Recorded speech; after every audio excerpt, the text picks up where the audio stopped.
Hello दोस्तों, कैसे हैं आप। उम्मीद करता हूँ आप सभी अच्छे होंगे। तो चलिए बढ़ते हैं आज की कहानी की ओर। दोस्तों, एक बार की बात है, मुझे एक एग्ज़ाम देने गुजरात जाना पड़ा। सर्दियों का समय था तो शाम ढलते ही चारों तरफ अंधेरा पसर गया। चारों तरफ कोहरा भी पड़ने लगा। कोहरा इतना ज़्यादा था कि आसपास का भी कुछ नज़र नहीं आ रहा था। पूरे 15 घंटे के सफ़र के बाद मैं वहाँ पहुँचा था। परीक्षा अगले दिन थी, इसलिए मुझे रात गुजारने के लिए एक होटल की तलाश थी।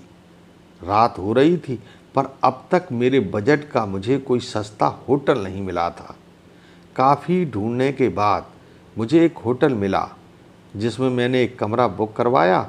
और जब मैं उस कमरे में गया तो कमरे को देखकर ऐसा लग रहा था कि यह कमरा काफ़ी सालों से बंद पड़ा हो। इतना ही नहीं, कमरे के अंदर का माहौल एकदम डरावना और सुनसान लग रहा था। लेकिन मैंने ये सब नज़रअंदाज कर दिया।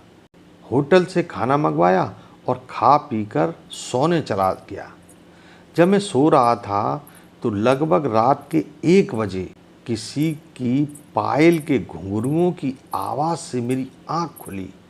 मैं तुरंत बेड से उठ गया और जल्दी से खिड़की के पास गया, ये पता करने के लिए कि आखिर इतनी रात को किसकी पायल की आवाज़ सुनाई दे रही है और इतनी देर रात कोई यहाँ कर क्या रहा। क्योंकि वहाँ होटल में मेरे और मैनेजर के अलावा कोई भी नहीं था, तो ये फिर किस औरत की पायल की आवाज़ सुनाई दे रही है। मैं खिड़की पर काफ़ी देर तक खड़ा रहा और ये सोचता रहा कि आखिर है कौन यहाँ। मुझे वहाँ कोई दिखाई नहीं दिया, पर अब मैं ज़रा डरने लगा था। फिर मैंने अपने कमरे से मैनेजर को फ़ोन किया और उसे बताया कि मुझे इतनी रात को किसी की पायल की आवाज़ सुनाई दे रही है। आपको भी दे रही है क्या? मैनेजर ने कहा कि सर, ऐसी कोई बात नहीं है, आपको हवा से ऐसा लग रहा होगा। वैसे भी जंगली इलाका है, यहाँ पर हल्की हवा भी तूफ़ान जैसी लगती है। आप सो जाइए, ऐसी कोई बात नहीं है। मैंने मैनेजर की बात पर भरोसा करके फिर से सोने चला गया। कुछ देर बाद मुझे दोबारा वही पायल की आवाज़ पहले से भी ज़्यादा तेज़ सुनाई देने लगी। इस बार मैंने जल्दी से उठा और अपने कमरे का दरवाज़ा खोलकर सीधा होटल के बाहर देखने के लिए निकल गया। मैं जब बाहर आया तो देखा एक काफ़ी लंबी औरत जो सफ़ेद साड़ी पहने हुए थी। उसके काफ़ी लंबे बाल थे और चेहरा ढका हुआ था। वह अपने हाथ में एक नारियल लेकर होटल के चारों तरफ चक्कर लगा रही थी। ऐसा लग रहा था मानो जैसे वह अपनी पायल की आवाज़ से किसी को बुला रही है। मैं दौड़कर उसके पास यह पूछने गया कि आप कौन हैं और इतनी रात को यहाँ क्यों घूम रही हैं। लेकिन वह औरत तुरंत ही गायब हो गई और वहाँ चारों तरफ कोहरा ही कोहरा फैल गया। यह सब देखकर मैं ज़रा घबरा गया था, क्योंकि जिस औरत को मैंने सामने देखा था वो अब मुझे कहीं दिख नहीं रही थी। अब मैंने जल्दी से अपने होटल में वापस जाना चाहा, पर तभी अचानक से मुझे दोबारा वही पायल की आवाज़ सुनाई देने लगी। अब मैं उस आवाज़ का पीछा करता हुआ जंगल की ओर जाने लगा।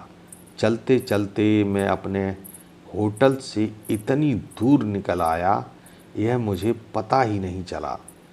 तभी मुझे उस जंगल में कुछ ऐसा दिखाई पड़ा जिसे देखने के बाद मेरा दिल दहल गया। मैंने देखा कि उस औरत ने एक पीपल के पेड़ के नीचे 5-6 लाशें रखी हुई थीं। और वह औरत बारी बारी से एक एक लाश को नोच नोच कर खा रही थी। उसका मुंह खून से लथपथ था और चेहरा एकदम डरावना और भयानक। यह सब देखकर मेरी तो पांव तले जमीन खिसक गई। ये सब नज़ारा देखकर मेरी डर के मारे जान ही निकली जा रही थी। साथ साथ मुझे रोना भी आने लगा कि वह चुड़ैल जानबूझकर मुझे यहाँ लेकर आई है। अब मेरा बचना मुश्किल है। लेकिन मैंने हिम्मत से काम लिया और हनुमान चालीसा पढ़ते पढ़ते वहाँ से भाग निकला ताकि भूत देख ना ले। लेकिन भूत तो भूत होते हैं।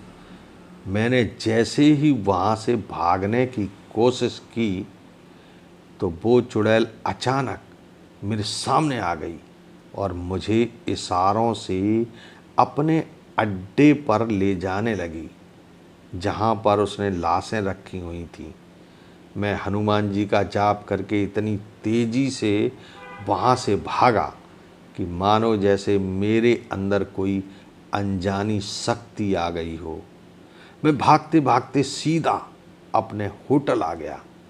वहाँ थोड़ी देर रुका तो मुझे सामने से एक आदमी आता दिखाई पड़ा। इससे पहले कि मैं कुछ पूछता, उल्टा वही मेरे पास आकर बोला, अरे भाई, क्या हुआ तुम्हें? तुम इतना डरे हुए क्यों हो? अब मैंने उस आदमी को अपने साथ हुआ सारा किस्सा सुना दिया। फिर वह आदमी बोला कि भाई, तुम बहुत किस्मत वाले हो कि आज तुम्हारी जान बच गई। वह एक दुष्ट आत्मा है और अब तक कई लोगों की जान ले चुकी है, पर तुम इस वीरान पड़े होटल में करने क्या आए थे? यह होटल तो बंद हुए काफ़ी साल गुजर गए। मैंने जब उस आदमी की इतनी बात सुनी तो मेरी तो डर के मारे रूह कांप गई। फिर वह आदमी बताने लगा कि इस होटल में बहुत साल पहले एक लड़की के 4-5 दोस्तों ने बुरी तरह से रेप करके उसे मार डाला था। लड़की तो मर गई, लेकिन उसकी आत्मा अब किसी को भी नहीं छोड़ती और जो भी रात के समय इस रास्ते से गुजरता है उन सब को अपने कब्जे में करके मार डालती है। मैंने जब उस आदमी की पूरी बात सुनी तो जोर जोर से रोने लगा और इसके अलावा कुछ सूझ नहीं रहा था। पर उस भले आदमी ने मुझे सांत्वना देते हुए चुप कराया और कहा कि चलो, मेरा घर पास में ही है, आज रात वहीं रुककर काट लेना।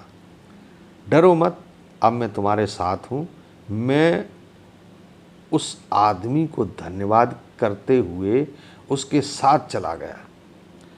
इसके बाद मैंने अपने आप से एक वादा किया कि आज के बाद भूल कर भी कभी अनजान जगह पर नहीं जाऊंगा। तो दोस्तों, आज की कहानी में बस इतना ही। कल फिर मिलेंगे ठीक शाम 6 बजे। तब तक के लिए नमस्कार।